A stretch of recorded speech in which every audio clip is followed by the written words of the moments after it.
step right up. It's nailed. We have something very different and special this time, right, Jess? Right, Blake. Thank you. So I guess if you saw the title of this episode, it's not a prank. No, it's not April Fool's. Check your calendar, Check folks. your calendars. It really did happen. And we really did interview Charlie Clouser. And we're not going to belabor it and take a long time to get into it, because I hate when podcasts do that and make you wait forever. I love it. I love suspense. We don't want to keep you in suspense. We want to get to the interview, but I don't even know what to say about it. It was an awesome experience, and Yep. It's surreal. very surreal, and And I can't believe it actually was real. same. But he is maybe the world's nicest guy. We had one of the 9 Inch Nails on the show. I don't know what to say. My mind is reeling still. And it's been really hard to sit on this secret. Yeah, it really has. That's been tough. Yeah. But yeah, Charlie was an excellent storyteller, easy to talk to, Yep. and just full of all kinds of information. Full of wisdom, That's right. information about the Fragile, maybe, Maybe. and how it was made, and information about he's hot off the Cleveland reunion show. Mm-hmm. So we get to hear about that. Mm-hmm. We get to hear a lot about synthesizers and theremins, but we should just let him tell it. Definitely. And before we go, we didn't have all the time in the world that we wanted to record this. So keep your ears peeled. Keep your ears peeled. Charlie may be coming back. Yeah, no, I'm not making any promises. Yeah, but no promises. we don't want to guarantee people that, but it could happen. Weirder things have happened. Weirder things have happened. I mean, he came on Nailed, for God's sake.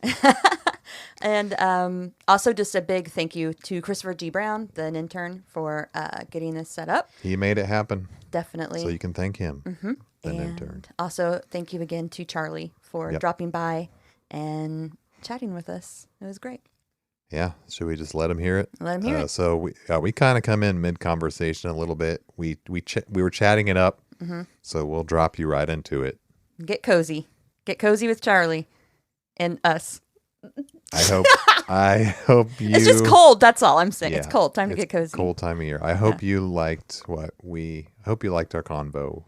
All right. Peace. Bye.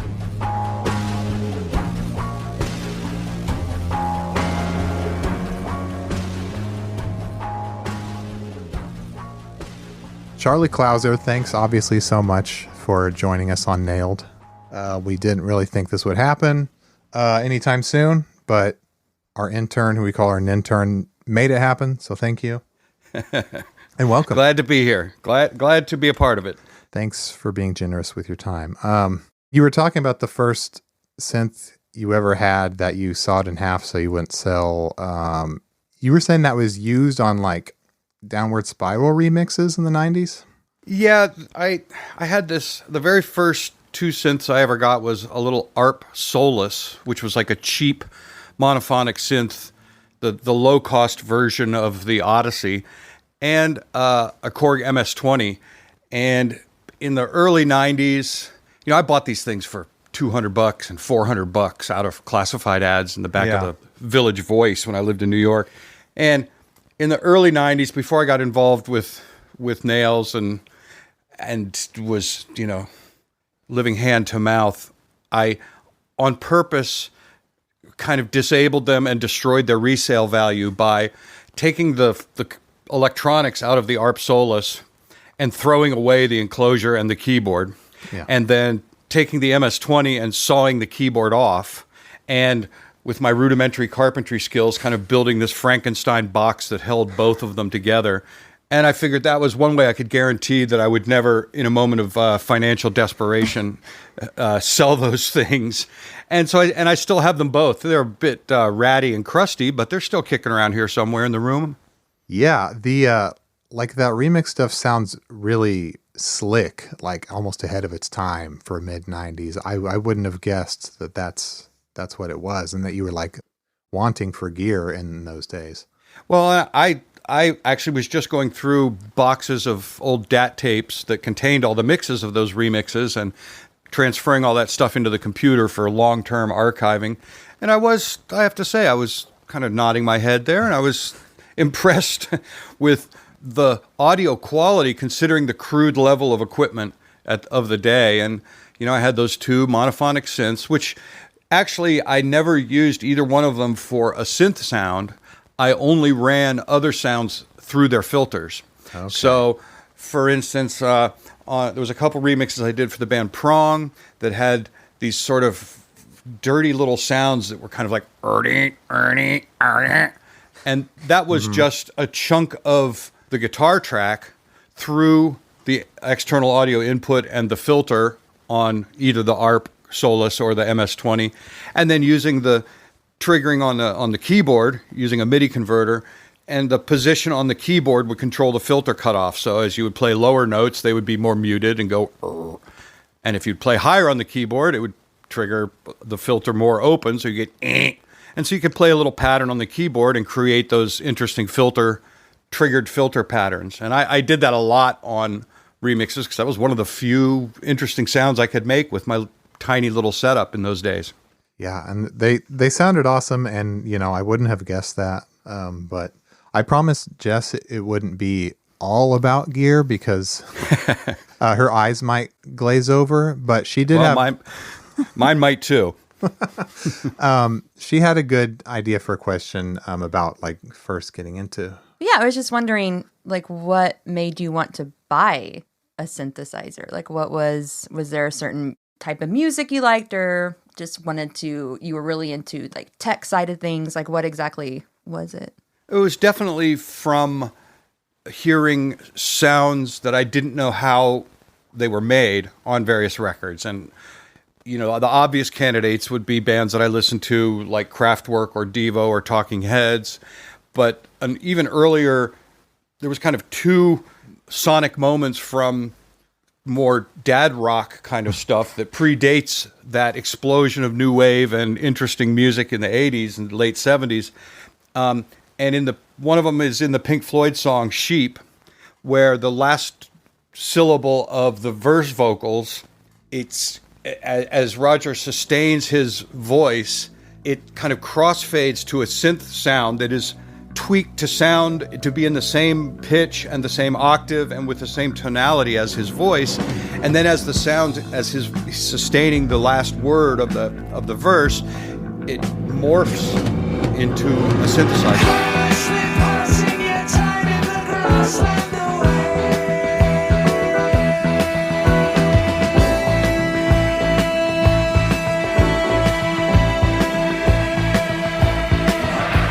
Now, it's just a simple crossfade, fading out the vocal and fading up the synthesizer. Mm-hmm. And then as the synth tone kind of takes over, they bring in some LFO modulation, and you hear that.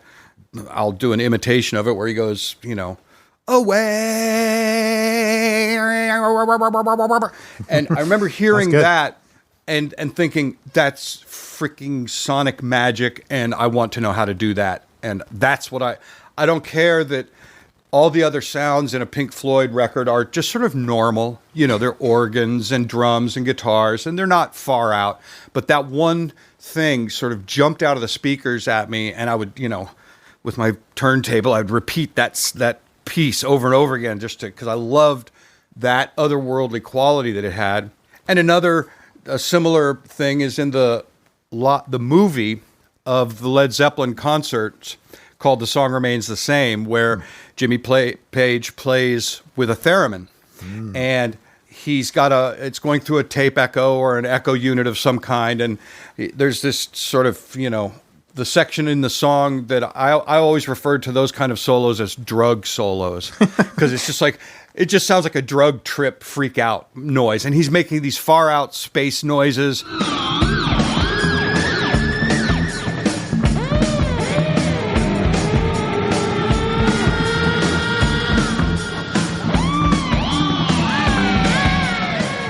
And in the movie, you can see what he's doing, and you can see his hand moving against the antennas for the theremin. And so your brain can kind of put together what's happening more or less, but it still was just this, it wasn't a guitar, it wasn't an organ or an electric piano, it was some otherworldly drug sound. And I just remember seeing that, I must have been, 13 years old or something when I saw that movie.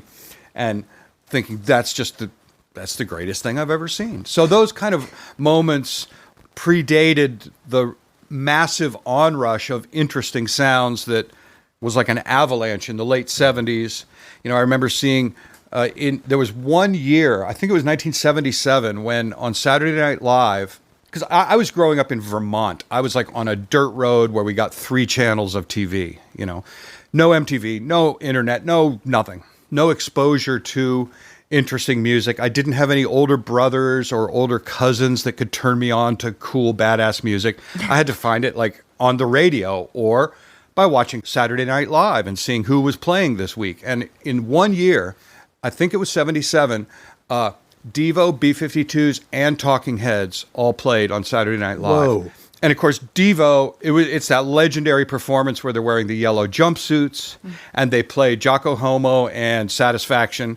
And it was just like, what the fuck did I just see? Yeah. And, Mothersbaugh had fuzz pedals duct taped to his guitar, and it was just this outer space concept. And of course, there's not a lot, it's not synthesizer music, but there was unusual tones and textures and a smattering of these weird approaches to musical sound design. And Talking Heads, likewise, in that early incarnation off their first album, it wasn't very synth heavy, but it was just an unusual approach to the same old 4 instruments that every other rock band had used. Mm-hmm. And of course, B-52s in a similar fashion. There was no, as far out as they got in terms of instruments was a Farfisa organ or something, or Fred Schneider with his little toy walkie-talkie on Rock Lobster, where he would use the beeper on this walkie-talkie and go, beep, beep, beep, and play this little solo.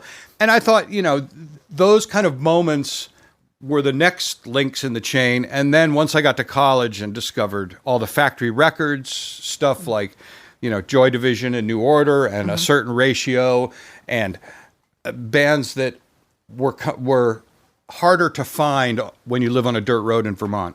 Yeah. But that had more interesting use of synthesizers and stuff, then like the floodgates were kind of open. I think Theremin is a great transition because we really wanted to ask about Theremin.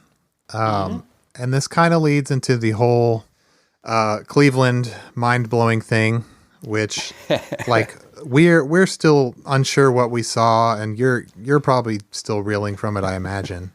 But yeah. Well, I want to talk about the whole thing, but like you're up there with the theremin, and I wanted to know what exactly were you doing up there?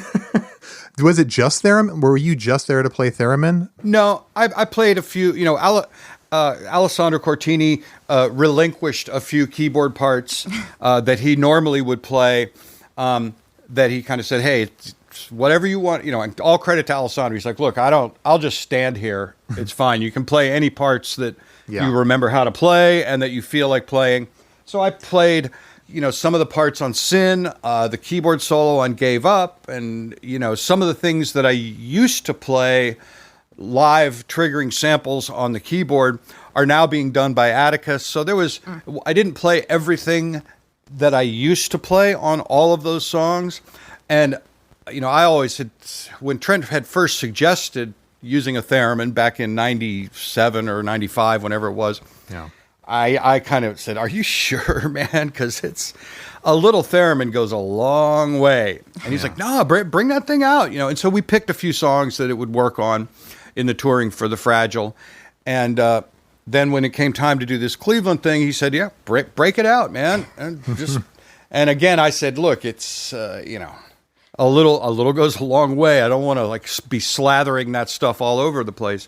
But to everyone's credit, the mixers kept it kind of tucked away in the background, and it had a ton of effects on it, a lot of distortion and echo. So it was just, I could do my little melodic sweeps and hit a few notes, but it wasn't this overriding thing that hopefully didn't bother people too much. No, not at all. It was tucked away. We wanted to know, were you familiar with theremin, like playing it yourself before Trent suggested it in the 90s, or was it new to you when you went up there? I always knew about the thing, And, just being a student of like synthesizer history and Bob Moog's history, that was how he kind of got his start making electronic instruments, was with theremin kits that he would sell out of the back of like Popular Science magazine or something like that, long before he ever made synthesizers. So I kind of knew the theremin's position in the history of electronic instruments. It's obviously, an important milestone in the development of synthesizer history. And it's also an interesting, the inventor, Leon Theremin, is, a visionary of electronics, and actually was the man who, while imprisoned by Stalin in a gulag in Siberia, designed an audio surveillance device that was completely passive. And it was this device that was installed in a giant carved wooden replica of the Great Seal of the USA that a group of Russian school children presented to America's ambassador to Russia in the height of the Cold War. And he proudly hung this thing over his desk. And nobody knew that for 7 years, this thing contained this device, which was capturing all of the audio in the ambassador's office, and it needed no power and had no wires. And they would activate it by beaming a radio wave at it from a building across the street. It would, and this was all invented by Leon Theremin, and it would cause a little membrane. The audio in the room would cause a little membrane to vibrate, much like the diaphragm on a microphone, and a radio wave precisely tuned and beamed at this thing could then be reflected and picked up. And that's how the Soviets were able to listen in to everything that happened in the ambassador's office for 7 years. And when it was discovered, it took the CIA 2 years to figure out how this thing worked, because it had no wires, no batteries, no power. So the Leon Theremin, and I had heard about that, and I knew about the fascinating history of Leon Theremin, and he invented this thing, and there was a virtuoso or two around the world, and it was used in movies, and then he disappeared into a gulag, and 50 years later had a tearful reunion with Clara Rockmore, who was the foremost theremin virtuoso in America. And, it's the heartwarming and fascinating and tragic story. So I knew about it, and I had one when Moog started selling more modern theremins in the 80s or 90s. I got one partly out of feeling some karmic debt to Bob Moog and the legacy of all he'd contributed to what we do. And I had this thing around in hopes that it would create some interesting noises and I could use it. And I used it on a couple of remixes, not sure which, but it's incredibly difficult to play, to use in a way that will produce anything other than like UFO sound effects. To try to play it melodically requires great manual precision, and you have to stand absolutely still and have, millimeter level control over the position of your hands to coax a usable tune out of the thing. Until the advent of auto-tune. Yeah. And there, for a while, there was actually a hardware unit that did auto-tune that was intended for like live pitch correction of vocals in concert. But as soon as I saw that, I said, well, there's the solution to a theremin. And I would run the clean, dry signal directly out of the theremin into an auto-tune unit. And in an auto-tune unit, you're looking at basically an octave of pitches on sort of a keyboard diagram, and you can determine which pitches will be allowed and which will not be allowed. So I would determine, okay, these 4 notes out of the 12 notes in an octave are the ones that are permitted for this song. And then if you adjust the response time on auto-tune so that it doesn't do that T-Pain vocal thing where you get sudden jumps in pitch, if you adjust that time, with 150 milliseconds of glide time on the auto-tune, allows you to have those swoopy theremin-like moments, but when you land or try to land on a pitch, it will then pull you into a note which you have designated as being permitted. So the fact that it was just kind of a perfect storm of me having a theremin kicking around in the 90s and Trent being open to having something new and experimental to use on a few songs, and the existence of these auto-tune rack mount hardware units that made it work in the touring cycle of the Fragile. And there was only, I don't know, 4 songs maybe, I think, that we used it on. And so each song would have a different set of the 3 or 4 notes which were permitted. And, the techs would change the preset on the auto-tune unit so that it called up the correct scale permissions for each song. And then I could just kind of wiggle and wobble, and if I landed on a note, it would pull me into pitch, and with enough echo and distortion and reverb and stuff on it, I could approximate in my mind what I had seen Jimmy Page doing all those years before in that Led Zeppelin movie, but also be able to hit a note that would hopefully sound like some squealing feedback guitar or something. At the alumni show, when you brought the theremin out again, was it the same setup where you're running it through a rack mount auto tune? We were actually, it was actually the same physical theremin from the touring in the 90s. I have 2 or 3 of them, and I even bought one of the current models, and they're all different. And the way they respond is highly dependent on who knows what, the weather, the moisture in your skin, I don't know. But the one that, out of all the ones I tried as we were preparing for that show, that same one, the one that has an NIN sticker on the front panel where the knobs are, that was the one that behaved the best. And as it turned out, that was also the one that I had used on the Fragile tours. Instead of a rack unit for auto-tune, though, we used just the stock pitch correction plugin that comes included with Logic on the Mac, which is functionally has all the same controls as those old hardware units did, and for all intents and purposes functions exactly the same.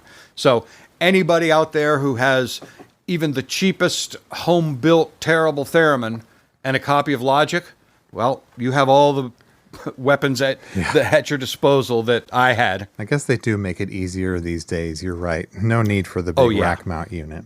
Exactly.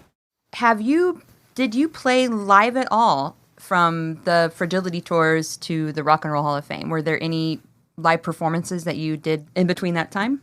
Good question. I had to do some research, but I got on like NinWiki, and as it turns out, my last performance with 9 Inch Nails before this Cleveland event was, I think it was July 9th, 2000. I remember the gig. I didn't remember the date offhand, but it was at the end of the touring cycle for the Fragile. Then we did a bunch of festivals in Europe and Japan and Australia and stuff. And that final gig was in Monza, Italy, at some giant outdoor music festival at the racetrack. And since then, I've been on stage exactly twice. Once with Alec Empire when he was doing a solo tour outside of Atari Teenage Riot. He played at Fuji Rock Festival in 2003, and his band consisted of me and Nick Endo from Atari Teenage Riot, and Merzbow on drums, who is this Japanese noise artist who I didn't even know played drums, and a guy named Gabe Serbian from the band The Locust. And it was just kind of a one-off, and we went to Japan and we rehearsed at a recording studio there for a couple of days, and then we played this gig, and we had a fantastic time. We were on the main stage, if I'm not mistaken. And Alec, I love Alec Empire. He's one of my absolute favorite innovators of weird, heavy music. So I did that one gig, and then a year or two later, somewhere around that same period of time, I joined Money Mark and Jack Dangers and a few other miscreants in a one-off performance at a nightclub in San Francisco that was filmed for the documentary on Bob Moog. And I just went up on stage and fiddled around with a theremin on 2 or 3 songs. And other than those 2 one-night stands, since the divorce, I have remained completely celibate. And so it was literally 20 years since I'd performed on stage Wow. when I hit the stage in Cleveland. Were there stage jitters? I mean, 20 years. You know, it's funny, but no. Wow. It was like riding a bike. And it wasn't, we rehearsed for one afternoon at a rehearsal space in Los Angeles, like a month before that gig. Mm-hmm. And it was, first of all, Nine Inch Nails' crew and tech, their whole operation has always been, in all the years that I was involved in the band, because, I joined the band in the middle of the Self-Destruct tours. So it was not a bunch of guys piling some broken instruments into the back of a van by the time I came on board. It was already a completely professional operation with production managers and stage managers and enough techs and personnel to keep a violent show like the Self-Destruct tour from self-destructing. Right. And here we are, however many decades later, and their support staff and crew is, as you'd expect, absolutely world-class and top shelf. So there was no worries about, oh, geez, how am I going to be able to hear myself? Is my sound going to, all of the support staff and crew for Nine Inch Nails is absolutely world-class. So that makes the job of stepping up on stage as effortless as it can be. And it wasn't sort of shocking that, because I played a lot of shows with Nails back in the day. So it wasn't like, nervous here. Yeah. It was like, I did have to rehearse that keyboard solo in the middle of Gave Up so that I didn't tube that.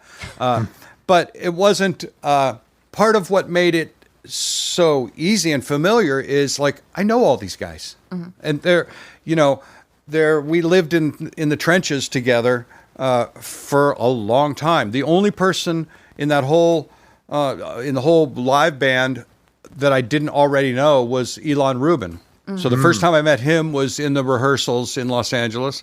But Alessandro I've been friends with for years. We don't see each other very often, but we've had a lot of long conversations, usually about tech, geeky, modular synth stuff. And of course, Atticus I see fairly regularly. I know him because, of course, his band 12 Rounds that he had with his wife Claude was on Nothing Records back in the 90s. And so I knew him 25 years ago and did a remix or two for 12 Rounds back in the day. And to this day, I see Atticus and Claude almost every year at the BMI Film and TV Awards banquet ceremony thing where they, give out these meaningless awards for film and TV scores. I believe Trent is with ASCAP, so he never comes to the BMI ones. But Atticus and Claude are always there, and so I see them fairly frequently. Robin I see less frequently, but he, as it turns out, lives about 1.5 miles from me. And so we would run into each other at the grocery store or pull up next to each other at a stoplight or something and be like, hey, man. So, and of course, Danny, I see that fucking dude all the time. He's like, you can't get rid of him. He's like my first wife. But as you can tell from watching that Hall of Fame interview segment, his pace and his energy level and his sense of humor are the closest match of all the Nine Inch Nails alumni and members to mine. So it's kind of no surprise that we see each other all the time. We go out to see bands together, and I get him to play on movie scores here and there. And so it's Danny I see all the freaking time. The only person I don't see that I haven't seen much in the past couple of decades is Chris Vrenna. And that kind of breaks my heart because I love Chris and, we're such good friends. And then he left Nine Inch Nails under what, I don't know, at the time I remember thinking were mysterious circumstances or something. Mm-hmm. And he was just kind of gone one day. And I didn't probe the issue too deeply. And of course, he remained active and he worked with Marilyn Manson for years on a bunch of records. And now he lives in frickin' Huntsville, Alabama, So he's not just down the street. I can't just holler at him and say, dude, we're going to go see Roger Waters tonight. Get in the car, which is a drag. But walking into that rehearsal space, I mean, it was a little surreal to walk into the rehearsal space and to see Chris Vrenna sitting behind a drum kit. He looks basically the same. And everybody involved, everybody's personality is the same as it was back then. It's not like you walk in and there's like some dude that looks like Ed Asner and you're like, oh my God, what the hell happened to you? And their personality is different and they look different. And, everybody's, obviously we're all older, a little bit of gray in people's beards or whatever, but the personalities are the same. Maybe some of the baggage has been discarded and so on. But that was the most sort of life-affirming thing about the whole event, was walking into the rehearsal space and seeing that it's like, it wasn't 20 years, it's like it was 20 days since I saw these guys. Yeah. So that was a hugely, like I said, life-affirming, heartwarming, however you want to put it. Yeah. It wasn't like some Pink Floyd reunion where these people are mortal enemies and they're struggling to hold it together and avoid punching each other out or something. Yeah. It wasn't that at all. Everybody was enthusiastic to be there and happy that Trent had put this thing together and had engineered it to come off smoothly, and it did. And it was more fun than I've had in a long time. Yeah. And in your email, I mean, you don't have to talk about this too much if you don't want to, but you mentioned that it was the first time you really had closure in like 20 plus years after leaving. And I say that, that event in Cleveland was kind of a way to screw the lid back on the jar, I guess, because my time in Nine Inch Nails in the 90s ended without a sort of definite moment or event or thing. It wasn't like, hey man, I'm going to go do something else now. Okay, great. Have a good one, dude. There was no kind of definitive moment. It just kind of like dribbled off and tapered out until I just left. Like I said, my last gig was in Italy in July of 2000. And then I went, after we came off tour, I went home to be with my dad for a couple of months because he was sort of right at the end of his life. Mm-hmm. And then when I returned to New Orleans in the fall, there was like nobody was around. Danny was still in New Orleans, but Robin had left and Jerome was back wherever he came from, Cleveland or Akron, wherever he was called home in those days. And there was like what used to be a bustling scene of a hive of activity at the Nothing Records studio on Magazine Street was just kind of a ghost town, and I lived in an apartment above a bar. Mm-hmm. I mean, I guess every apartment in New Orleans is above a bar, but I lived across the street from the studio. So, and all my gear and, everything was in my own private little room at Trent's studio. So I would go over there every day to work on stuff and to see what's happening. What are we doing next? Right. I came off of that tour full of energy, ready to, what's next? So we're going to do an album. We're going to blah, blah, blah. And Trent wasn't like around and nobody else was around. And obviously that was the beginning of sort of a phase of rebirth and reinvention for Trent. So fair enough. And I would ask the manager at the time, John Malm, I'd be like, what's going on next, man? What are we doing? Let's get a game plan together. And all I could get from him was, I have no information for you at this time. And I had these half-finished other projects, like the album that I had been writing with Page Hamilton for his band Helmet, and we sort of had a bunch of songs that were half-finished, and he was in Los Angeles, and it wouldn't have been appropriate to like bring him to New Orleans and to use the big studio at Trent's place for that, because like, what if Trent needed to come in and felt like writing, and here Helmet is like spread out with all their gear in his studio. So that wasn't going to be appropriate. And so I hung around New Orleans, from the autumn until June of 2001, and trying to be there and available and ready in case like, okay, Trent just showed up and here's the game plan, guys. Let's jump into it. And that moment kind of never occurred. And I would question John Malm, the manager, and he'd say, let me make something very clear. Nobody is fired.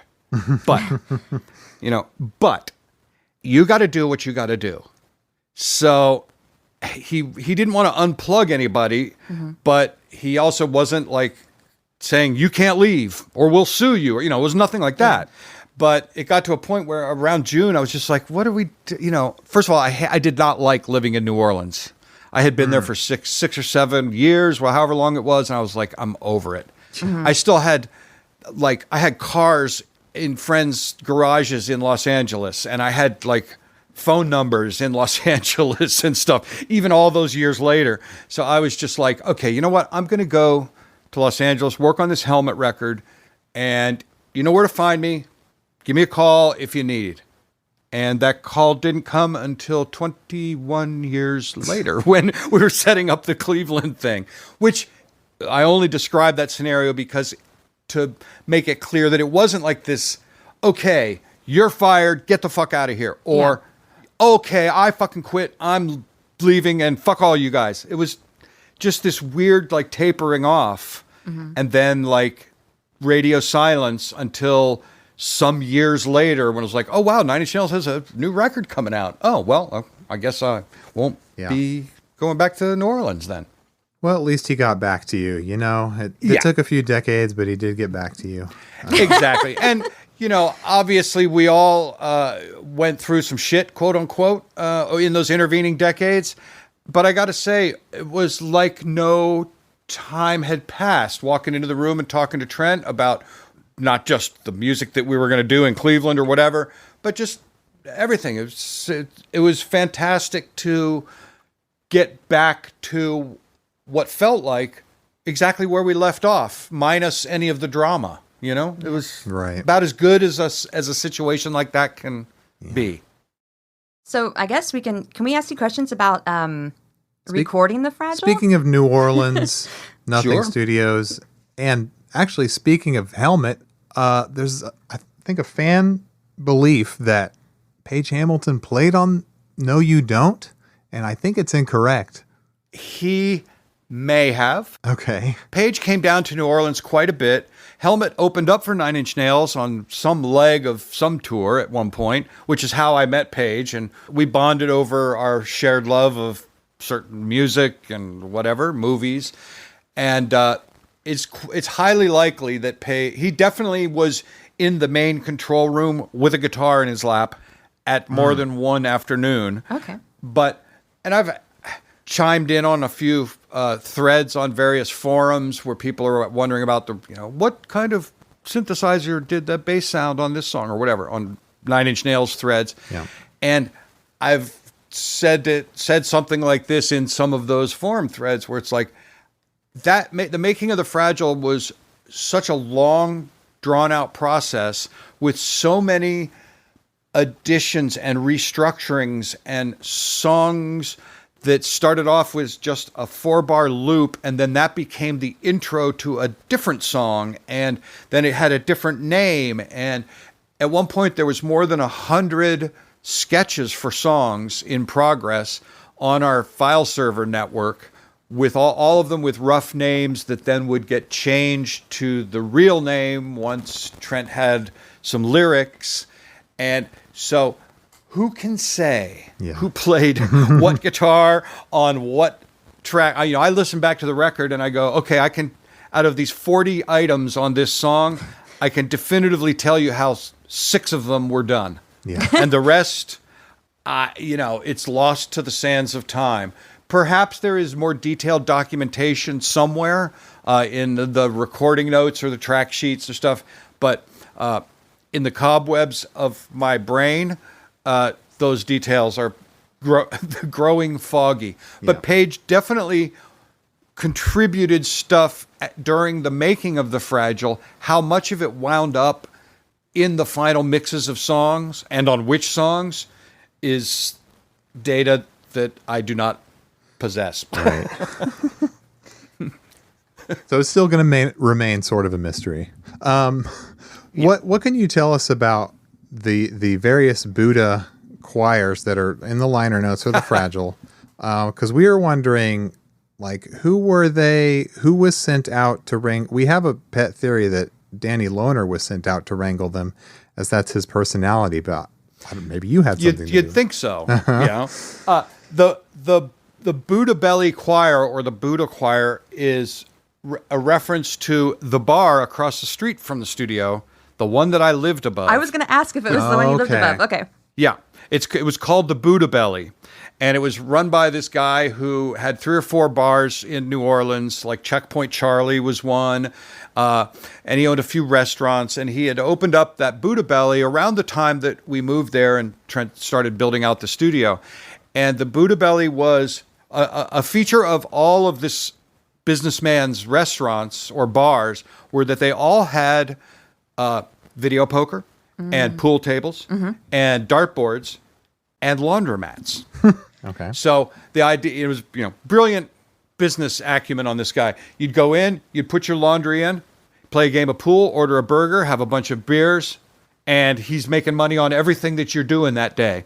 I don't think the Buddha Belly was 24 hours a day, but it felt like it was.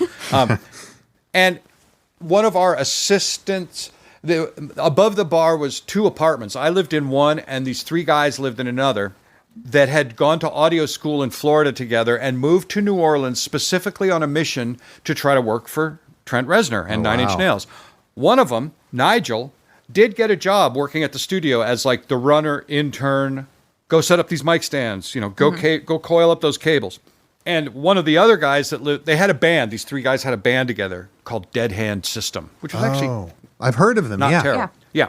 And one of the other guys who didn't work at the studio, Marcus, for a minute there, he was working downstairs at the Buddha Belly, flipping burgers and throwing beers. And so we were over there all the time. That was the easiest and quickest solution to I'm hungry. Yeah. Was just go across the street, order up, go get 5 cheeseburgers. And at one point, a girl who had a sort of a groupie girl who had followed us around to a few gigs on a tour wound up moving to New Orleans and getting a job at the Buddha Belly. And we're like, oh boy, here we go. Is this like a stalker situation or something? Yeah. Exactly.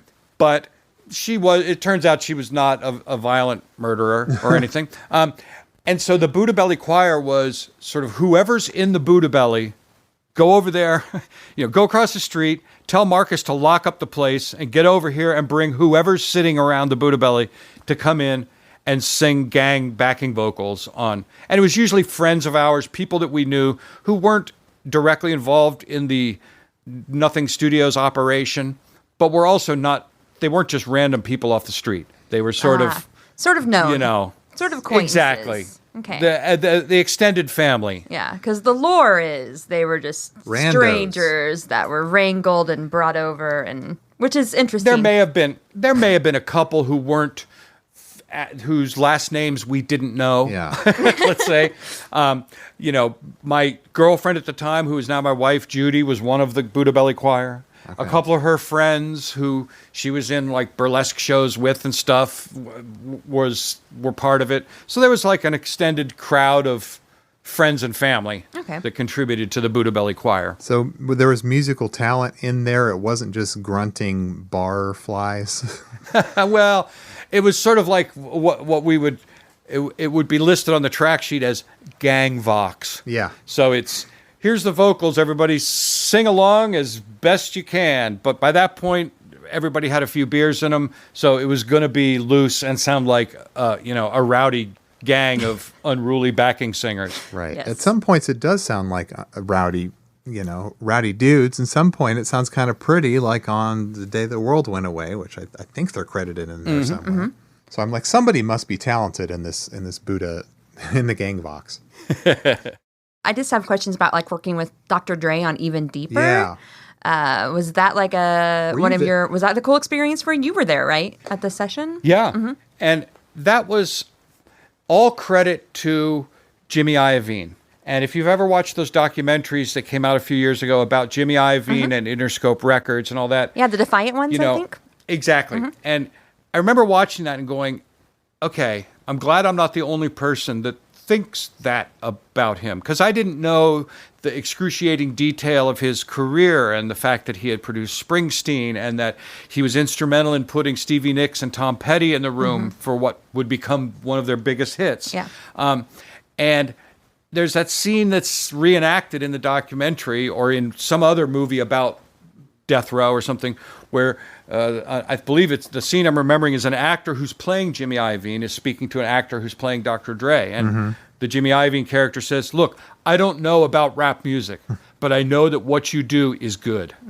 And that's the aspect of what a true record producer is. Now everybody calls themselves a producer. If they have a laptop and can throw together a beat, all of a sudden they're a producer. But in the mind of old guys like me, that's not a producer. A producer is someone like Jimmy Iovine who can look across musical and genres and boundaries and see talent and think of ways to accentuate and I'll say exploit, but I mean that in the kindest possible way, but to give that talent the most fertile grounds in which to flower. And that whole experience with Nine Inch Nails and Dr. Dre working together or attempting to collaborate while we were in the middle of making The Fragile and Dre was in the middle of making The Chronic 2000 is exactly an example of Jimmy Iovine's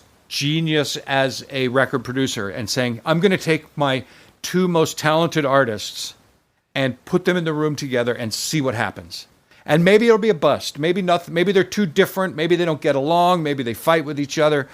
But sparks might fly and it might create magic. Now, it was obviously we were huge fans of Dr. Dre and Ice Cube and Death Row Records, and Ice Cube's record America's Most Wanted was our pre-show warm-up CD in the dressing room. Like that's what we would listen to get us fired up to go out and kick butt on like the Self-Destruct and the Fragility tours and everything. Because it was aggressive, violent music with aggressive and violent sounds. And Ice Cube is fantastic. And also, you know, Dre's, everything that Dre's been involved in has that touch of that few other musicians or producers in that genre seem to have, that, you know, you can sort of roll them off on 10 fingers.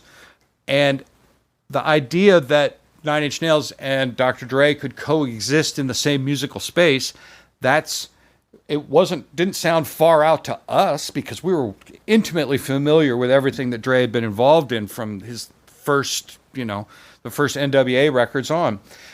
So it wasn't like, didn't sound crazy to us. And likewise, Dre knew about Nine Inch Nails, you know. And however, when we got in the room together, we all prepared maybe 5 or 10 of the partially sketched out song frameworks that we had on hand that we thought might be in the ballpark that Dre wouldn't hear him and go, what the heck, what am I going to do with this? And we assembled those in a manner that they could be loaded up onto Pro Tools machines at his studio.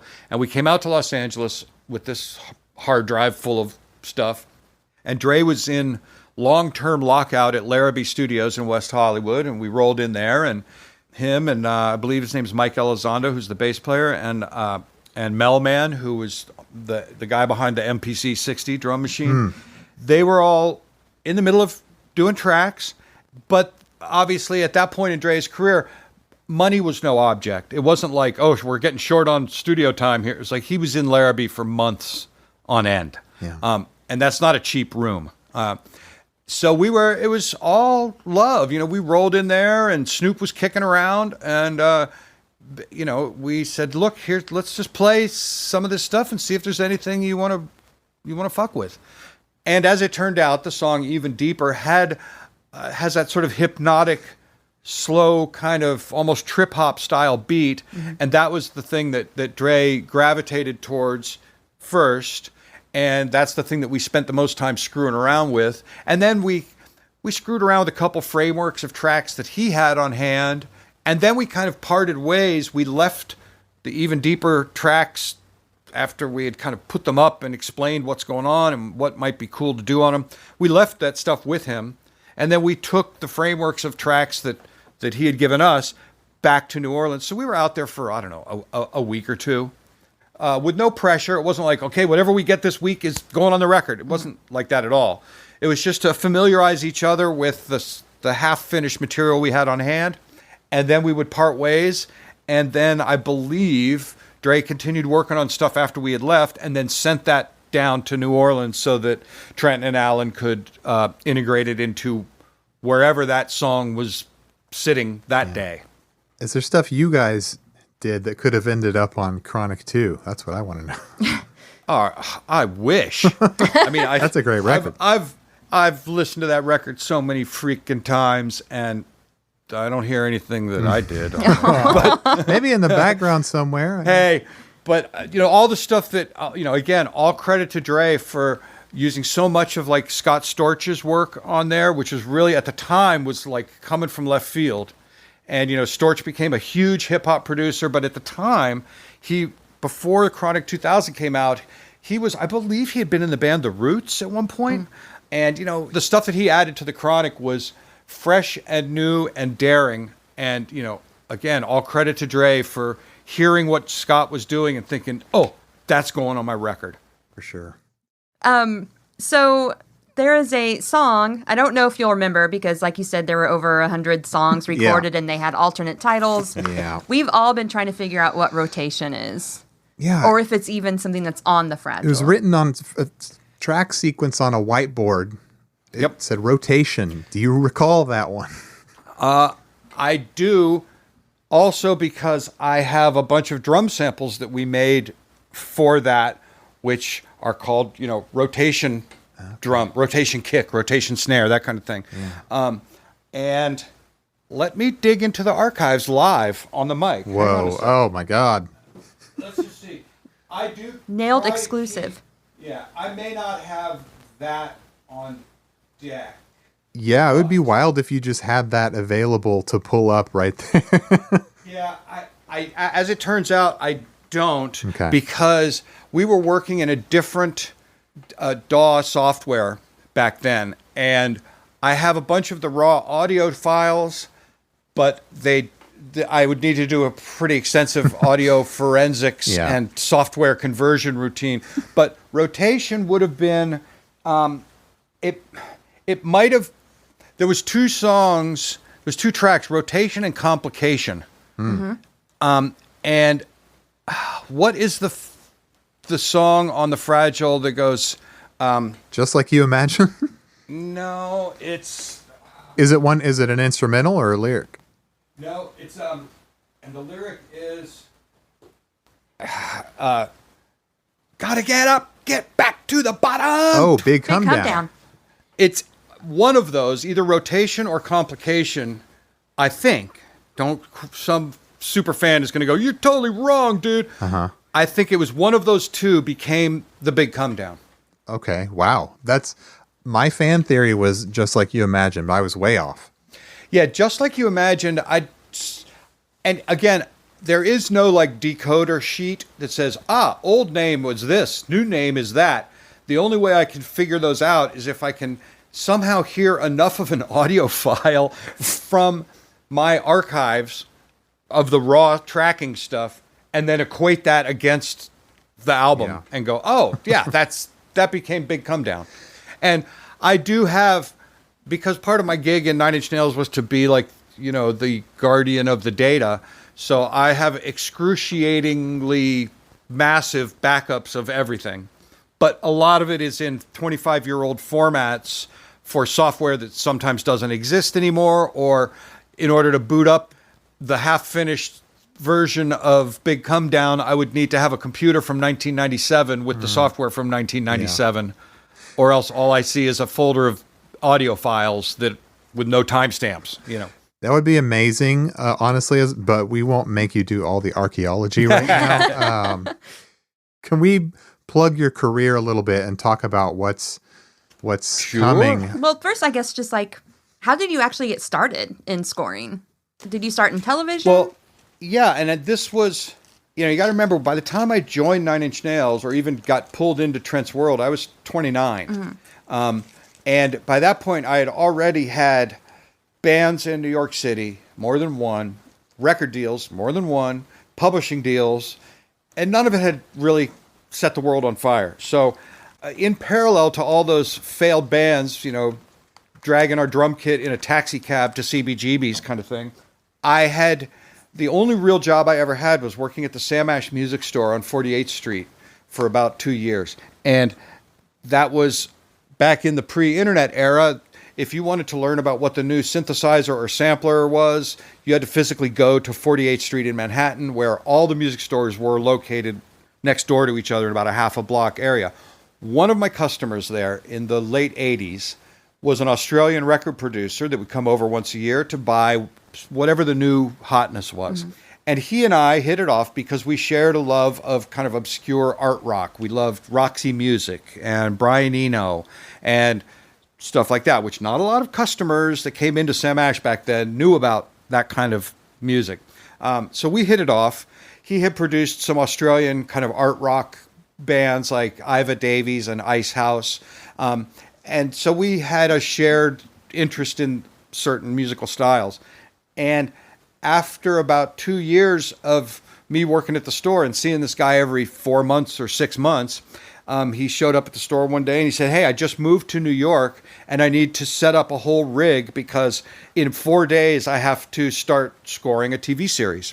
And it was the final season of the original version of The Equalizer, which was a series on CBS in the 80s, which has now been rebooted into movies with Denzel, and now I think Queen Latifah is doing an Equalizer reboot series.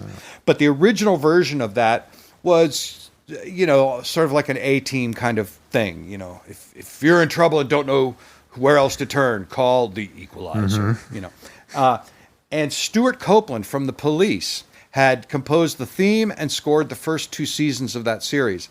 This Australian guy was being brought over because Stuart had quit the show to go do something else. And so this Australian producer was coming over to finish out the run of the series.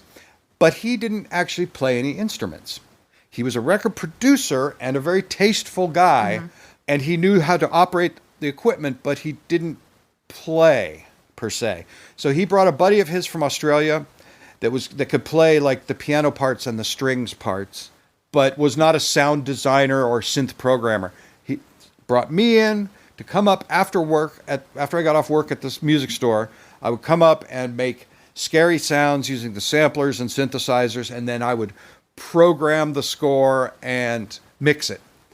And so I had, years before I got involved with Nine Inch Nails, I had already done a few years of working with this Australian composer on real weekly hour-long network TV series. And then after The Equalizer ended, we did a few more sort of made-for-TV movie of the week kind of things. So I had already been chewing on that for a while. Then came a 15-year detour into Nine Inch Nails and White Zombie remixes and whatever. After I left Nine Inch Nails and returned to L.A., did the Helmet record, and I had remained friends and remained in contact with this Australian record producer who sadly died a few years ago. His name was Cameron Allen. And Cameron and I had remained friends, and he said, "Hey, look, there's TV series out there, bro, if you want to get back on that horse." He was kind of a Renaissance man who would jump from thing to thing. He would score a TV series one year, and then he and his wife would move to Japan to film a documentary about a physicist or something. And then the next year, they would write a book about architecture. He was a very diverse character. But when I reunited with him in the early 2000s, he said, "Look, there's TV series out there. I've got an agent. We can line some of them up, but as you know, I can't play any instruments, so I would need you to have my back." I said, "Look, I would love to, but this time around, I need my name on the credits." Because back in the 80s, I was an uncredited third man on this thing. I was just overjoyed to be getting paid $1,000 an episode to make drum beats on these TV scores. I'd be overjoyed now doing that. Yeah, exactly, right?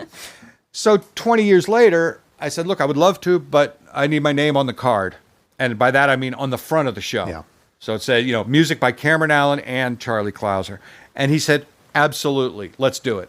So within in very short order, we got a TV series called Fastlane on Fox that only went for one season, sort of a buddy cop kind of Miami Vice-ish thing, humor and danger all in one. And I was still working on the Helmet record at the same time. And while that was transpiring, then the phone call came from my lawyer about the first Saw movie. And he said, look, I represent these two young writers, a writer and a director team. They've got this indie horror movie. They need a score that's not orchestral and that is heavily influenced by industrial and electronic music. And they know all about you.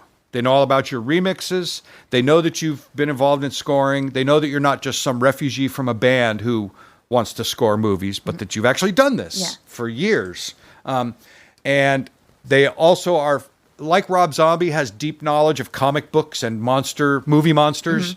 These guys have deep knowledge. James Wan and Lee Wanell, who were the team that created the Saw franchise, they have deep knowledge of genre movies and, Italian horror movies and industrial music and electronic music. So they had already created a temporary score for their movie using everything from weird Italian horror movie electronic stuff in the John Carpenter vein to industrial music like Ministry and Einstürzende Neubauten and all this kind of stuff. So they had, they didn't take any convincing for them to say, oh, you mean the guy from Nine Inch Nails, the keyboard player who's also done some scoring? Sure, bring him in. Right. And I went and met these guys at 10 in the morning, watched a rough cut of the Saw movie, and by lunchtime, I was headed back to my place with a 5-week deadline to do the score. Okay. 5 weeks. It was quick. Yeah, that is quick.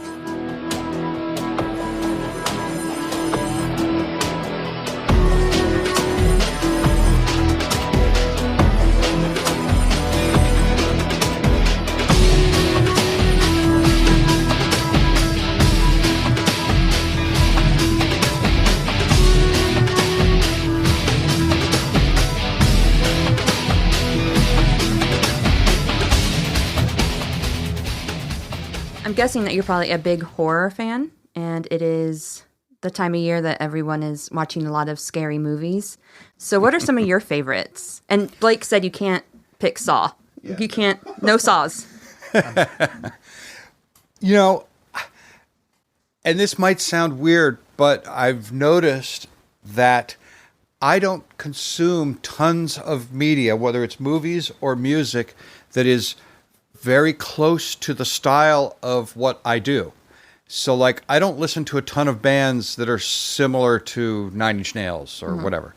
And I don't watch every single horror movie that comes out, except out of curiosity about how the score might be put together or, to see what the current trends are, to see what Joe Bishara is doing on the latest movie. Or I remember there's this interesting, strange instrument called the apprehension engine, which I saw on YouTube, and I immediately ordered one, and it should be here next week. Oh, and then wow.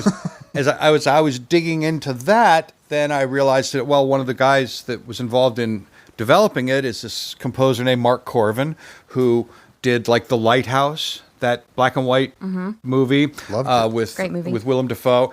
And so I tend to like and be interested in movies, not just because they're of a certain genre that I might be associated with, but because of the thread of the sonics behind them. I've been curious about all the movies that Joe Bishara scores because he comes from a similar kind of background. His scores are completely orchestral and organic, but he has a similar background to me, involved with synthesizers and heavy music and that kind of thing. But my favorite horror movies, because 'tis the season, number one is definitely The Shining. And I know that Stephen King fans or maybe horror movie fans are like, that's not a real horror movie. That's not a good, the book was way better or whatever. I don't care. I remember seeing it when it first came out and thinking, this is the real shit. And partly because I'm a huge Kubrick nerd and I love the stoicness of the way he shoots movies, and the soundtrack. Obviously, it's not a composed score. I think only a few pieces of music were done by Wendy Carlos for. They may have even been done for other purposes, but were used in The Shining. But most of the music in The Shining is things like Bartók and Penderecki and that sort of thing, and Ligeti. And also a lot of that is that style of music. A lot of the Ligeti pieces were used in 2001, A Space Odyssey, which is, I consider a horror movie, even though it's sci-fi on the face of it, but it's a horror movie. The villain is Hal, the computer, who commits horrible crimes, And so my thread of interest in those things, in that genre, I'm drawn in by the sonics of what's going on in the score. And, I saw both 2001 Space Odyssey and The Shining when they first came out, as I was a, tender child. I think my dad took me to see 2001 because he knew I loved, rocket ships or whatever when I was 11 years old or something. And I just remember hearing those atonal Ligeti choral pieces and just being dumbfounded. I didn't understand what I was hearing.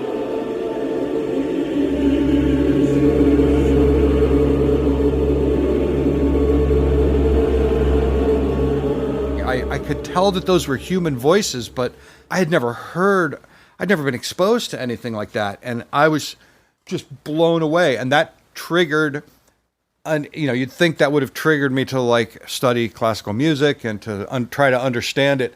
But I kind of never did. I preferred to have it remain a mystery. I didn't want to know what the sheet music looked like, if there is sheet music for that. I prefer for it to be an unclimbable mountain. But I would love the idea of incorporating some influences from those composers into what I do. Of course, that's what I think going into it. And then I listen back to the final mixes of a Saw movie or whatever and go, well, that has nothing to do with Ligeti or Penderecki or Bartók. But the seed is somewhere in the back of my mind, and the memory of the effect, the powerful effect that those things had on me, is somehow steering me as I work. And so that's, in terms of my favorite horror movies, okay, Shining, 2001, and Children of Men. Is that a horror movie? Yeah, no. I would It's consider a great movie. I never thought of it as horror, but existential horror, maybe. Yeah. I tend to when I see a movie and I go, I love that movie. A lot of times it's a movie that I would never be hired to score it, or it doesn't even have a score. Like Jackie Brown, the Tarantino movie. I've watched it so many times it drives my wife insane because I watch it over and over again. And I just think it's a fantastic movie. Has nothing to do with the kind of music I make or the kind of movies I would be hired to score, but I love it. Another movie like the International, which is a sort of espionage thriller about international banking and the Interpol, and it stars Clive Owen and Naomi Watts, and it is so good. And I've watched it so many times, and again, it drives my wife crazy. She's like, "You're not watching that again." I liked, and I loved the score so much that this is literally the only time I've ever done this. I sought out who the composer was and asked all my friends and my agent and my other composers I know, "Do you know these guys? Can you get me their phone number? I just want to ask them fanboy stuff about this score." Because there's these tension cues in that movie that are incredibly nerve-wracking, but they're so simple and minimalist. And one cue is just like a timpani with the hand muting it, going boom, boom, boom, boom, boom, boom, boom. Just incredibly effective and totally minimalist, and the kind of thing where I think, oh, I wish I'd done that, or I wish I would get hired to do something like that so I could totally screw it up and get fired. But those, I only bring those up as examples of movies that, I don't immerse myself in the horror music or horror movie genre maybe as much as I should. But the upside to that is maybe I'm less in danger of repeating some tropes. Yep. Yeah. I'm just kind of going at it, not blind, but not steeped in. That's become a little, almost embarrassing at times when I'm talking like with James Wan, and he'll reference, these Italian horror movies that I've never seen. He'll be like, oh, something like this. And then I got to like write it down and look it up. And Yeah, I just wrote down The International. The International is a great movie. I just wrote it down. Wonderful Like, I movie. need to watch The it. Suspiria score by Goblin. Familiar with that one? Right. Yes, I am, only because James Wan was referencing it, and I was like, I don't know that one. So I had to. Yeah. And as it turned out, I had seen that movie, but like at a midnight movie in college when I was like stoned out of my mind or something. So I didn't. Best way to see know. a movie. Very Exactly. unsettling music out of that one. Yeah. And like prog rock. Right. Those are great examples. Yeah. And you see them referenced a lot in discussions about horror movie scores and stuff. So, and it was, to be fair, it was 20 years ago when I was working with James Wan on like the first few movies we did together that he was mentioning that. And I was like, oh shit, I'm embarrassed that I don't already know every nuance of those scores. Yeah. Yeah. So I kind of had to do a little backstory research on them to make sure I was up to speed for the next time we talked. Cram and do your horror homework, of course. Mm-hmm. Well, now you've only done 10 of these Saw movies, so 9 so far. Number 9 so 10 far. is well. number okay. 10 is coming. Am I not even supposed to talk about 10? No, 10 is it's well known that it's coming and it's in progress, and that's about all I know about it. But we are hitting the magic number 10. Saw X is in production as we speak. Is that going to be the actual title? They're just going to call it Saw X? I like that. Like Jason X. Keep Yeah. it. I mean, they kind of got they could have a great logo for the thing with like a couple of severed fingers making an X or something. Yeah, There you 2 go. bloody knives. I have no idea where it fits in the timeline of Saw movies, but I'm so grateful to James and Lee for creating such an enduring set of characters, and of course to the fan base for just loving it. And like, yes, they discuss it and argue about it, and they love some movies in the franchise and they hate others, but it's all done out of a love for the genre and a love for being scared. So, Right. and I'm eternally grateful to all parties involved in the thing for making me a part of that family. And, when I get the call from the producers, who are the same producers who've been involved in all of them, the director of Saw X is Kevin Gruyter, was the editor of the first movie and has been involved in all of the movies. And when I get the call from the producers, there's no like question of whether I'll be involved from their end. They're like, "You're the guy. You know what to do. We're doing another one, so clean off your desk and get ready." And I will remain eternally grateful that I become a part of that extended family. Yeah. Yeah, absolutely.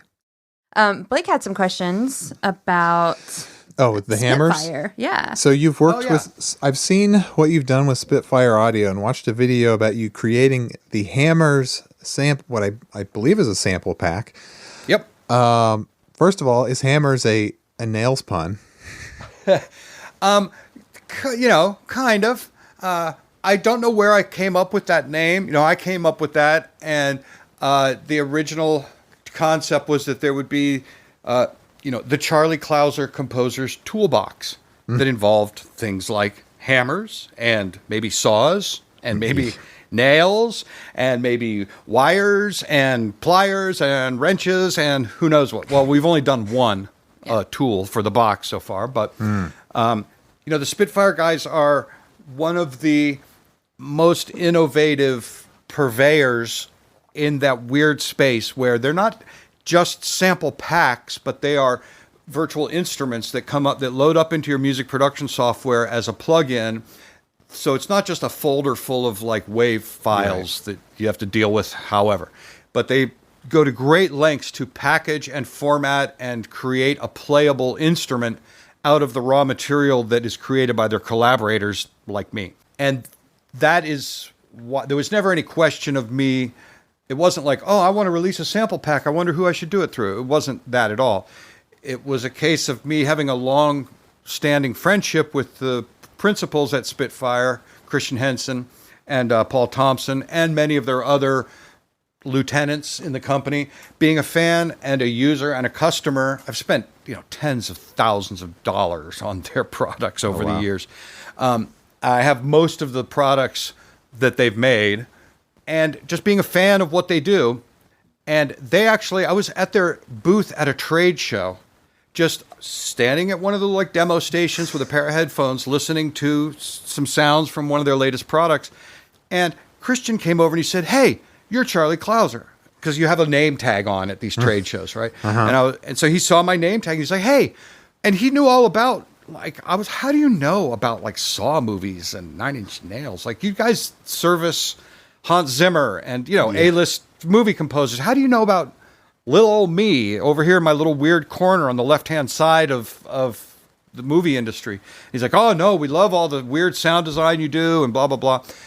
So they kind of approached me. I wasn't trying to like, "Hey, let me see if I can meet the vice president of the company and get some free shit off him." But this was 12 years ago or something. We struck up a friendship and had always, whenever they were in town, they're like, "Hey, come out with a bunch of composers, just meet us for dinner. We're buying." So I would network with these guys, and then they've been kind of pitching the idea of, "Hey, we should collaborate on a product together." And we came up with this idea of doing a series of different things. And I knew that the drum library, which would become Hammers, would be the most labor-intensive and logistically complex of the concepts for different products that we had thought of. So that's why I wanted to do that one first. Just like get the most painful part of the process. Let's do that one first. Because everything we would want to do together after will be easier. And it was a fairly involved process. We did record all the drums at my house. All the drums were drums that I already owned. And we recorded it in this giant concrete living room at my house, which is in some of the videos. And that's where I record drums for my own scores and stuff. So it was just, we actually did an experiment where we went to a beautiful scoring stage where orchestras are recorded for movie scores. And we recorded some of my drums there, and we listened to the results. And we actually all preferred the results from my living room. Yeah. Warts, warts and all, with motorcycles driving by on the road. 'Cause it's not soundproofed, but the reverb character and the tonality of this concrete and glass space is different to the sort of everyday cinematic epic percussion libraries, of which there are dozens. And we didn't want to do just another one of those. People might hear the motorcycles going through and say, "Oh, I really like the textures he's generated." Exactly. There's this cool like buzz in the background there, We have a lot of musical and musician listeners, and it sounds really cool what you've done, and I do recommend the Spitfire stuff. I've downloaded free stuff from them, and it is really cool, so I highly recommend it. And I concur, and I highly recommend anybody who's making music on a computer with with Logic or Cubase or Pro Tools or whatever, definitely don't just go to Spitfire and spend money. Yes, sure, do that, but they have a whole series of free instruments, both the piano book series, which are created by you and me, people making samples and sending them in, and then they also have their Labs series, which I think the Labs stuff is also free, isn't it? I have a bunch of that, and I have their BBC orchestra for free. Which is amazing. It's cool. Spitfire are hugely successful and can therefore afford to give away a lot of stuff, partly as an enticement, but also partly for people that just they're not going to spend $1,000 on an orchestral library. So you know what? Here's a free version for you. And if you're a student and you have a .edu email address, you can get discounts and even more free products than grown-ups with money can get, So I definitely also recommend anybody who's making music on a computer and wants interesting sounds, go to spitfireaudio.com and just pillage and pilfer everything that you can grab for free from their collections. It's all great stuff. Yeah, and we at Nailed are not being paid for this by Spitfire, just throwing that. Nope. We have no sponsors. And I've spent way more money on Spitfire products than I've made from Hammers, so we're not yet recouped yet. I see. Just random curiosity, is that a water phone behind you? That is actually a device made by Chaz Smith, which is inspired by a water phone. Okay. That thing behind me is called Tio. And, the Chaz Smith story is a whole other side story to the soundscape of the Saw movies. And he is a metal sculptor and microtonal instrument builder. he has extensive, he's in his early 70s now. He has extensive metal fabrication expertise and experience and can weld and fabricate devices like giant sculptures and these huge gyroscopically stabilized camera mounting systems and all of this insane engineering. But he's also a musician and an expert pedal steel player. And he was a student at Cal Arts in the 70s at a crucial time when Cal Arts was the nexus of experimental music in the dawning days of electronic and experimental music. And his time there coincided with, it's just one of those golden confluences of people in the same place at the same time. And he was, over his entire career, he's built instruments only for himself. And he's been used on a lot of Hans Zimmer scores. He's released a whole bunch of records of his own music, which is experimental and microtonal and awesome. And I was introduced to him by a friend that I'd known for 30 or so years, who sadly died a couple years ago. His name was Peter Freeman. And Peter had played with experimental and ambient musicians like John Hassel. And he toured with Seal, playing bass in his live band. And Peter, when he heard that I was going to be working on this horror movie, he said, "Oh, I've got to introduce you to Chaz Smith because he builds these instruments that create the most terrifying sounds." And he introduced me to Chaz, and I basically licensed a bunch of pre-existing sounds that he had already sampled of his instruments for his own use. And I have used those in all of the Saw movies, but only in the Saw movies. And so the instruments that he built and the sounds that they create have become part of the landscape, the sonic landscape of the Saw films. And Chaz, and I've been trying to convince Chaz to work with Spitfire Audio for many years, and it all comes full circle. And I've been trying to convince him to jump into bed with these guys because Spitfire does pay a royalty. They don't just give you a bunch of money to use your samples. Every copy of the instrument that gets sold, a portion of that money goes back to the creator of the audio. So I've been trying to convince Chaz to jump into bed with these guys.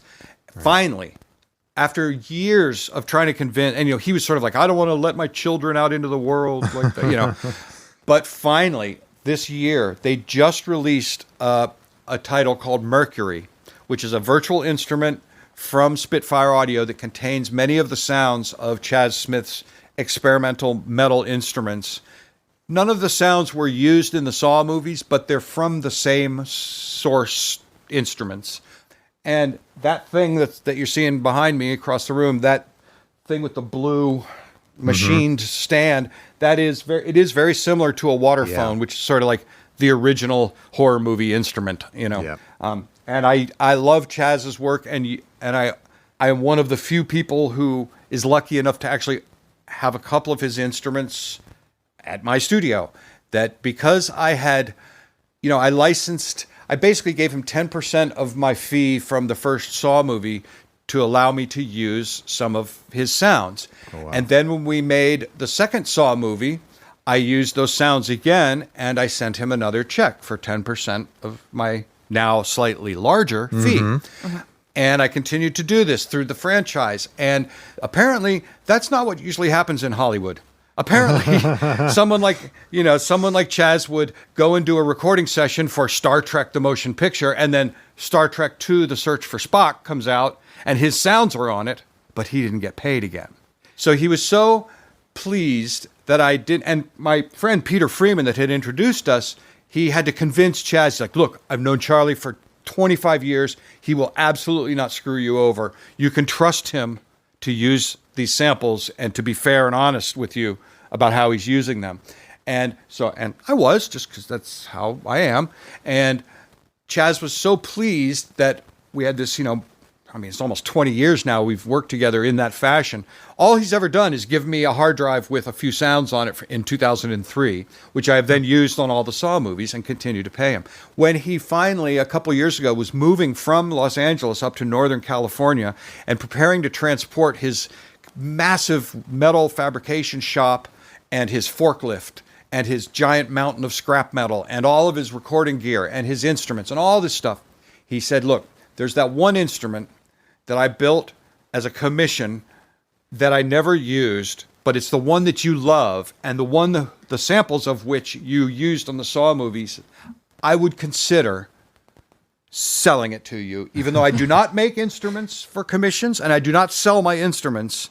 There's one instrument that I didn't make for myself, but I still have it. And if you want, I would sell it to you because you managed to not screw me over for all these years. So get your checkbook and a pen with a lot of ink in it so that you can write a lot of zeros at the end of the number. And he sold me the instrument called K-Lasta, which there are some videos online of me demonstrating that instrument. And as I was picking it up, he said, you know what, there's this other instrument called Tio that I built. And now I wound up building a better one later. And Tio never really worked the way I wanted it to, but I won't give it to you and I won't sell it to you, but I'll park it at your house indefinitely. So that's how I got a hold of Tio. Wow. Was part of the saga of Chaz Smith. But I recommend everybody who's interested in scary sounds and experimental tonalities to do a little Googling on Chaz Smith. Watch some of the YouTube videos. There's a really well-produced video that Hans Zimmer's team made because Chaz was involved in some of the musical sound design for the movie Man of Steel, including assembling an 8-player pedal steel guitar army to play on the Man of Steel score. Oh, wow. And so when that movie was coming out, Warner Brothers produced a video with Hans about Chaz Smith and his weird instruments. And it's a fascinating dive into the mind of a maniac. Well, here I was thinking it was a boring old water phone, and obviously it's in your studio. It's something way, way more interesting with a backstory. I have a boring water phone. I mean, that was like, and the story behind water phones are that Richard Waters, who invented it, I mean, perfect name, right? His name is Richard It has Waters. water in it, and his name is Waters. And he made it to talk to whales. He lived in Hawaii, and he built the water phone not to make scary noises for scary movies, but you can take it out, on the full moon, wade out into the bay, waist deep, lay the water phone in the water so that the bottom pan is in the water, but the rods are sticking out, and then bow the rods, and the sound will transmit through the ocean for miles. Whoa. And he would go out there in the bay, probably bare naked, and midnight on the full moon, and would play the water phone and try to have conversations with whales. And so not only does it have water in it, but his name was Waters, and he played it in the water. So it's another wonderful piece of folklore about that scary sound that it creates. Right. Okay. Too much information. No. You're great. I'm learning so much Just enough tonight. information. Is there anything you're doing that we don't know about yet that we should know about? Or is it top secret? It's the secret is out already that Saw 10 is in production. I know more about it than I am telling you, but that's how that's going to stay. Yeah, sure. But it will please the fans, and it is a return to certain elements of the Saw franchise, maybe that we haven't seen so much in recent. It's not Spiral Part 2. Let's just put it that way. Okay. Which there may be a Spiral Part 2 because that was actually relatively surprisingly good and successful. So I'm fine if they want to continue that side street that they've established with Chris Rock. And Right. that was a lot of fun to do. And that's a brilliant way to expand on the franchise. And I'm up for any and all Saw projects. But that one I'll probably be starting on that around the new year.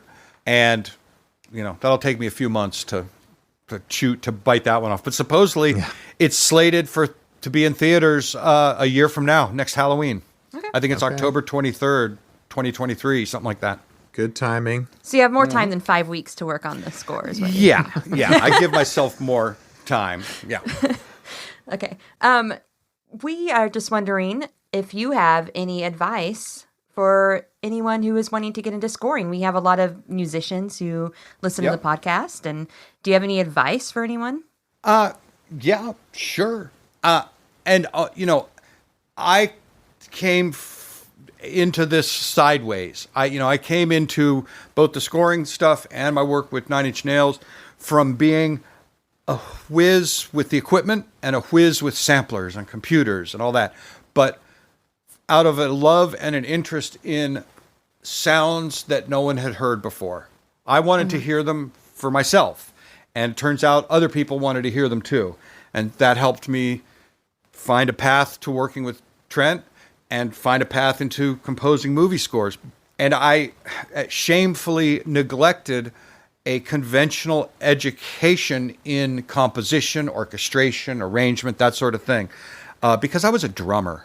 And in theory, drummers don't have to study, harmony or whatever, until it was too late. By the time I started getting into wanting to create music, and that was not just a drum beat, by that point, I was already out of college, and it was too late. So I wouldn't advise that people do what I did and ignore a conventional musical education and don't study orchestration and harmony, because I didn't, and I worked out fine. That's not necessarily good advice. But what is good advice is to find the path that is perhaps less well trodden. And the musicians, composers, and artists that I like are doing something that I haven't heard 50 times before. You go on YouTube and you hear, if you type in, epic movie score, 8 trillion hits will come up. And often the amateur bedroom musician's version is often indistinguishable from the actual epic movie music that's in the epic movie. And that's Spitfire's fault. Exactly. Because now everyone has the tools. Yeah. But if you're looking at music, for instance, like by Mark Corvin, who scored The Lighthouse, and you listen to what he did for The Lighthouse and some of his others, he just did that movie, I believe, The Black Phone, that just came out recently. And he uses that apprehension engine and other unusual instruments, and he creates these unsettling musical soundscapes that are very markedly different from the everyday pile of stuff that you hear in like an Avengers movie or whatever. Now, not to say that there's, Avengers movie music is great, whatever. But my credo was always that I didn't want to be playing catch up and looking at somebody else's taillights as they recede off into the distance, and I'm trying to catch up. So what I've always tried to do is to find what nobody else is doing, or only a few people are doing, or that some people have just touched on but didn't fully explore, maybe, and try to, and of course that's just my natural interest, is that one sound in that Pink Floyd song, or that one theremin thing in that Led Zeppelin song. I wasn't going to try to duplicate the sound of Led Zeppelin, but that one thing caught my interest and caught my eye and stuck with me all these years. And it was recently well stated in the corniest possible location, which is a Subaru commercial featuring handicapped dogs. And there was a phrase in this Subaru commercial, in the voiceover, where they say, and it's part of their marketing ploy, where they say, sometimes the roughest roads lead to the most interesting places. And I thought, I've said that 1,000 times in interviews and in this type of conversation, but it always takes me 20 minutes to say what they said in one little sentence. And, and what I've often said in this type of discussion is, I would prefer to be, instead of cruising along on a well-established road with guardrails and reflectors and functioning headlights and everything, cruising along on a smooth path, I would rather be hacking my way through the bushes with a machete, even if it means I'm only moving at 1 mile an hour, but I'm going down a path that nobody's gone down, hopefully. And when I get somewhere, and I finally break out onto the edge of that cliff and I'm looking down over that valley, I might be the first person to look at that valley from that angle, because I didn't take the road that had the exits and the guardrails and all that. I stumbled and bumbled my way through the bushes, and might not always take me somewhere interesting, but sometimes it does. And that wasn't like a game plan or a mission statement. That was me kind of looking back at how the hell did I wind up here? And when I look back at all the things that have happened, it's usually me like not wanting to compete with people that are really good at what they do. So I would wind up going for something that nobody else is seeming to do and seeing if I can get that to work. And that has led me to whatever measure of success or whatever that I've had. And so that's what worked for me, was to grab a machete and start hacking through the bush. And, yes, you'll get some thorns hitting you in the face, but you might find a cool viewpoint, and you might be one of the only people to stand on the top of that cliff. Does that make any sense? Perfect sense. Perfect sense. Great wisdom to live by. And we let you spout wisdom longer than they did at the Rock and Roll Hall of Fame Q&A. So that was our goal, was to give you more of a platform. I know everybody only got a little bit there. Well, you can't. It's hard to follow Danny Lohner on the mic. Yeah, that's true. I mean, he owns it. I just love how he finished up his one little paragraph where he's like, he's talking about Nine Inch Nails as the only band I ever loved. I wanted to go on the road with them as a guitar tech just so I could listen to that music every night. And then, he talks for a while, and then he says, and long story short, I've been riding his coattails ever since the end. Yeah, I love the end tacked onto anything. Exactly. Speaking of the end, is there anything we missed, Jess? I mean, I think there's more stuff I could touch on, but I know it could go forever. Our minds are blown, and I just have to thank you again. Yeah. If you ever want to come by again, we'd love to have you. Absolutely. We would love to talk again. I love getting on the mic and talking philosophy about this stuff and geeking out about equipment and gear and sound. Of course. It's all fun to talk about. Definitely. It's been super illuminating. We learned things I don't know if anyone knew before. Maybe. But yeah. Can't thank you enough for coming on Nailed. Yeah. Thank you so much. It's been my pleasure. You guys are obviously deep to the fan base, and you like good music. And what more could we ask for?